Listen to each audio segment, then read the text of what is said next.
కానీ మీదేంటి లవ్ మ్యారేజా? అవునా? ఎక్కడ పరిచయం మీకు? కాలేజ్.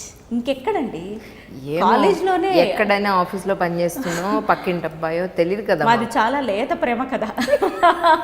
అప్పుడు మొదలైంది అది. ఓకే.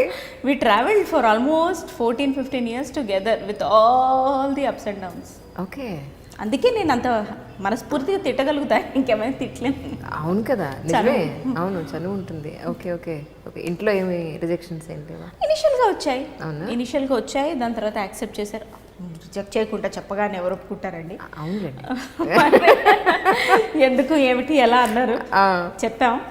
సో అదొక 3 ఏళ్ళు అలా తర్జన భర్జన అయిన తర్వాత పెళ్లి చేసుకున్నాం. ఆ తర్వాత వాళ్ళు మమ్మల్ని 3 ఏళ్ళు నిఘా పెట్టారు.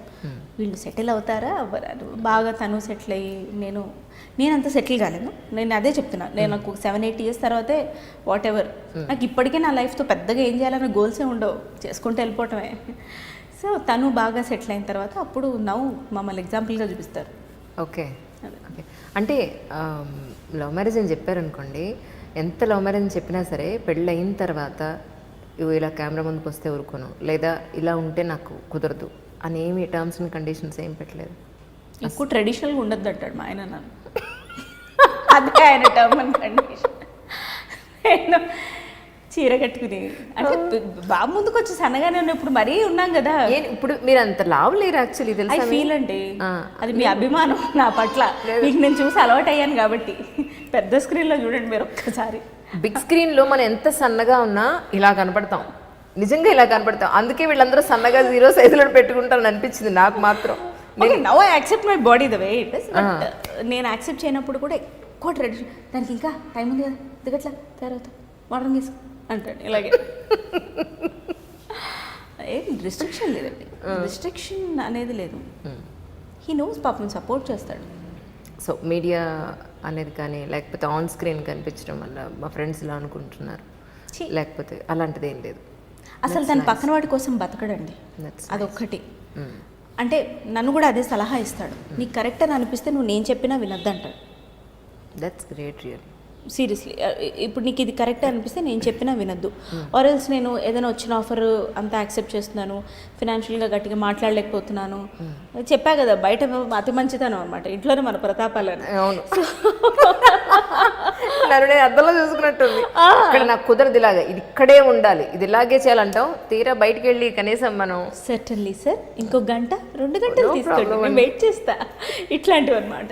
సో అదే వద్దంటాడు తను. ఇంకా అలాంటి విషయాలు గైడెన్స్ ఇస్తాడు, కానీ ఇది చెయ్యి, ఇది చేయొద్దు, ఇలా ఉండు, ఇలా ఉండకు, ఇది వేసుకో, ఇది వేసుకోవద్దు, వీళ్ళతో మాట్లాడు, వీళ్ళతో మాట్లాడకు, అలాంటివి ఉండవు అసలు. ఏమో ఇన్నేళ్లలో అయితే అది చూడలే. అదే చెప్పా కదా, ఇలా ఎందుకు ఉండవు, ఇలా ఉండి చావు అని చెప్తారు. సరే, ఇప్పుడు అందరూ బయట జరిగే అఘాయిత్యాలకి కొడుకుల్ని పెంచడం సరిగా లేదు, లేదా కొడుకుల్ని తల్లులు సరిగా పెంచట్లేదు అనేది.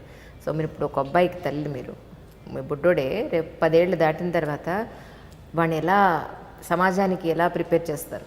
చిన్నప్పటి నుంచే ప్రిపేర్ చేస్తాను. ఇన్ఫ్యాక్ట్ నా ఊంలో ఉన్నప్పటి నుంచే చేస్తూ వచ్చాను. వాడికి అర్థమవుతుందా లేదా పక్కన పెట్టండి, ఏదైనా కథలో వచ్చిందా ఆ భాగం, లేదన్నా ఆడవాళ్ళకి గౌరవం ఇవ్వాలి. మా అమ్మ ఒక్కొక్కసారి నవ్వుతుంది, నువ్వు వాడి వయసు ఏంటి, నువ్వు చెప్తోందేంటి పిచ్చిదారా, ఇంకా ఇంకో 4 బూతులు యాడ్ చేసుకోండి. సో అలా తిడుతుంది, పెద్దది కదా. సో అయినా కూడా నేను చెప్పేది చెప్పకుండా మానను. ఏమంటే మన 100% మనం ఇవ్వాలి. ఒక తల్లి సరిగ్గా పెంచట్లేదా, పెంచుతోందా అని కామెంట్ చేయడానికి నేను ఎవ్వరు కాదు. బట్ నేనేం చేయగలుగుతున్నాను చేస్తా. అందుకే కదా వాడిని వదలకుండా ఉండటం.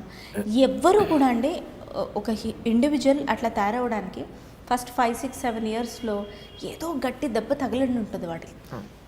అది చూడడం అయినా కావచ్చు, అనుభవించడం అయినా కావచ్చు, వాళ్ళకే ఆ హెరాస్మెంట్ జరగడం అయినా కావచ్చు.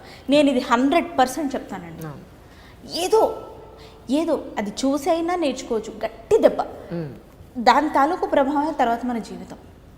కొన్ని మనం ఎక్స్ట్రీమ్ స్టెప్స్ కూడా తీసుకుంటాం, కొన్ని విషయాల్లో చాలా ఇన్సెక్యూర్డ్గా కూడా ఉంటాం, కొన్ని విషయాల్లో చాలా కాన్ఫిడెంట్గా ఉంటాం. మనకు చాలా చిన్నప్పుడే తగిలిన దెబ్బలు అవన్నీ చాలా సబ్కాన్షియస్ మైండ్లోనే ఉండిపోతాయి, అది బయటకు వస్తాయి.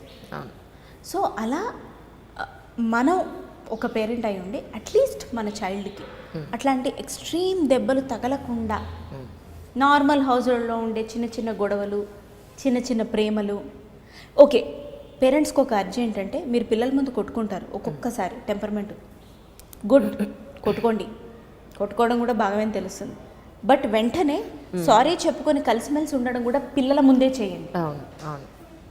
మీరు వాళ్ళ ముందు 24 గంటలు కొట్టుకొని కలిసి ఉండి నవ్వుకుంటూ ఉండడం వాళ్ళ యాబ్సెన్స్లో చేస్తే వాళ్ళకి అర్థం కాదు. అవును. So do both. అండ్ ఒక మైండ్ అటు ఇటుగా వెళ్తుంది అన్నప్పుడు మనకి ఇన్స్టెంట్గా తెలిసిపోతుంది. ఒక 10 year child or 11 year child కాస్త వాడి థాట్ ప్రాసెస్ అటుగా వెళ్తుంది, అమ్మాయి అయినా సరే అండి మనకి తెలుస్తుంది. అలా తెలిసినప్పుడు ఆ తెలిసిన దాన్ని ఇన్స్టింక్ట్ని ఇగ్నోర్ చేయొద్దు, ఫాలో యువర్ ఇన్స్టింక్ట్. అయినా కూడా ఇంకా జరుగుతోందంటే దానికి ఇంకొంచెం ఒక 5-6 ఏళ్ళ తర్వాత మీరు ఇంటర్వ్యూ చేస్తే చెప్పగలుగుతాను మనం. అనుభవాలు ఇప్పుడు ఎక్కడ మీ వాడు టీనేజ్కి రావాలి? అబ్బో ఇంకా చాలా టైం. అప్పుడు ఎన్ని ఫ్రస్ట్రేటెడ్ మదర్ డిఫరెంట్ క్యారెక్టర్స్ వస్తాయి తెలుసా? మేబీ బోల్డ్ సిరీస్లు వస్తాయి కొత్తవి, నో డౌట్. అసలు అందరూ మీ వాటి ఎంతకి ఎప్పుడు వస్తుందని వెయిట్ చేస్తున్నాను అబ్బా. నేను పూరి జగన్నాథ్ గారు అమ్మ నాన్న తమిళ అమ్మాయి చూసి మంచి ఇన్స్పైర్డ్. ఏది నాకు ఎవరు పుట్టక ముందే జయసుధ గారు రవితేజ గారి ఓకే. సో నేను వాడిని చూసినప్పుడల్లా వీడు పెద్దగా అయ్యి ఒక బైక్ కొంటాడా, నన్ను ఎక్కించుకు తిప్పుతాడా, వీడికి పబ్లిక్ నన్ను తీసుకెళ్తాడా, వీడు పార్క్లో కూర్చొని మాట్లాడతా, ఎన్ని ఊహలో సగం లైఫ్ ఫ్యాంటసీసేనా ఖచ్చితంగా ఇప్పటికీ. కానీ నిజానికి కూడా ఆ సినిమా చూసాక ప్రతి ఒక్క మదర్ కావాలనుకునే వాళ్ళు అప్పుడే మదర్హుడ్ని ఎంజాయ్ చేసేవాళ్ళు. డెఫినెట్గా ఆ ఊహల్లోకి వెళ్ళి ఉంటారు. ఎంజాయ్ మదర్హుడ్ అండి. There is pain involved in everything, but enjoyment లేకపోతే నీ చైల్డ్ తోటి ఇప్పుడు నువ్వు చెరిష్ అయ్యి లేవనుకో, రేపు పొద్దు నీ చైల్డ్ కూడా పెద్ద పట్టించుకోరు. నీకు ఎంత పెద్ద దెబ్బ తగిలినా ఎంత పెద్ద కష్టం వచ్చినా సరే ఇప్పుడు పట్టించుకున్న తర్వాత పట్టించుకుంటారంటే పోకపోవచ్చు, నువ్వు 100%. అవును. For more videos, subscribe to iDream. For best entertainment and information, please subscribe iDream. Please subscribe to iDream. For more videos, please subscribe to iDream. For more videos, subscribe to iDream. For more interesting videos, please subscribe to iDream. Hi, this is Anil Ravipudi. For more videos, please subscribe iDream Media. This is Manjula. For more videos, please subscribe iDream. For more videos, please subscribe to iDream channel. Don't miss it. అక్కడ ఒక గంట symbol ఉంటుంది, దాన్ని లాగి పట్టుకొని కొట్టండి, మర్చిపోదు. ఓకేనా? Subscribe to iDream.